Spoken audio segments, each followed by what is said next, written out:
Assalamualaikum warahmatullahi wabarakatuh. Perkenalkan, nama saya Muhammad Rijal sebagai moderator kelompok 5. Nah, materi yang akan kami bahas kali ini yaitu teori permintaan.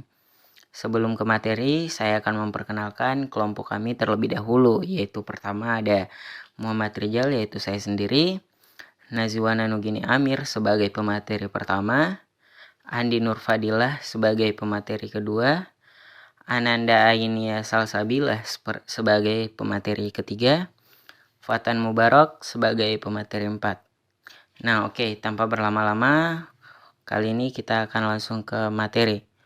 Nazwana Nugini Amir, dipersilahkan untuk memaparkan materinya.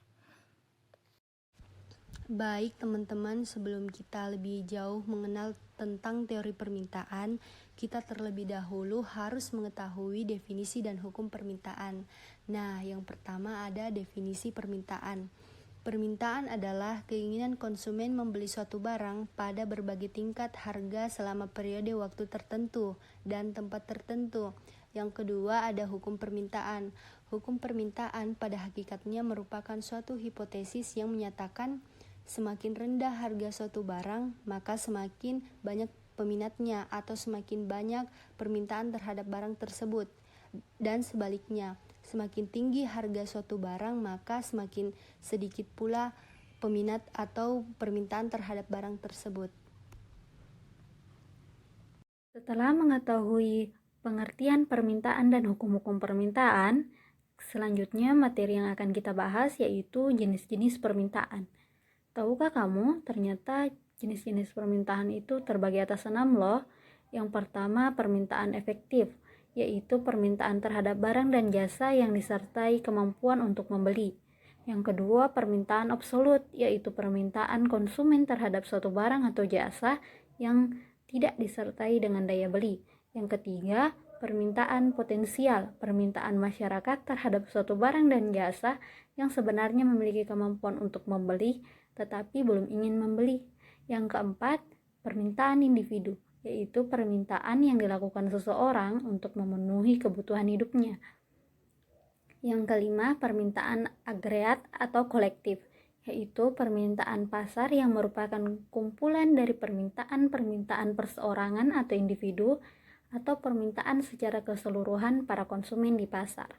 Yang keenam, permintaan turunan atau derived demand, permintaan barang tergantung pada permintaan barang lain. Contohnya permintaan benang meningkat karena tingginya permintaan baju dan celana. Nah, teman-teman, yang selanjutnya yaitu faktor-faktor yang mempengaruhi tingkat permintaan. Terdapat beberapa poin, di antaranya yang pertama distribusi pendapatan, yang kedua usaha produsen meningkatkan penjualan, yang ketiga harga barang itu sendiri, yang keempat harga barang lain yang terkait, yang kelima selera konsumen, yang keenam perkiraan harga yang akan datang, yang ketujuh dan yang terakhir jumlah penduduk. Baik, terima kasih. Saya akan membawakan materi untuk fungsi permintaan. Fungsi permintaan itu adalah fungsi yang menunjukkan hubungan antara jumlah barang atau jasa yang diminta oleh konsumen. Fungsi permintaan ini juga menunjukkan hubungan antara jumlah barang yang dipesan dan faktor-faktor yang mempengaruhinya. Fungsi permintaan mengikuti hukum permintaan, bahwasanya jika harga suatu barang meningkat, maka permintaan untuk barang tersebut juga menurun.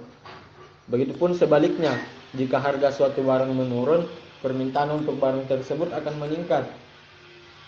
Dengan demikian, hubungan antara harga dan jumlah barang yang diminta oleh konsumen memiliki hubungan terbalik, sehingga gradien dari fungsi permintaan akan selalu negatif.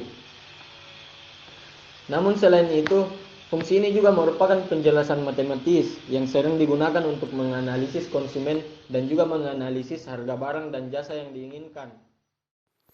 Nah, teman-teman, itulah tadi penjelasan mengenai teori permintaan dari kelompok 5.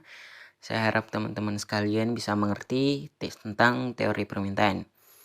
Mungkin hanya itu yang dapat kelompok 5 tampilkan. Kurang lebihnya mohon dimaafkan. Assalamualaikum warahmatullahi wabarakatuh.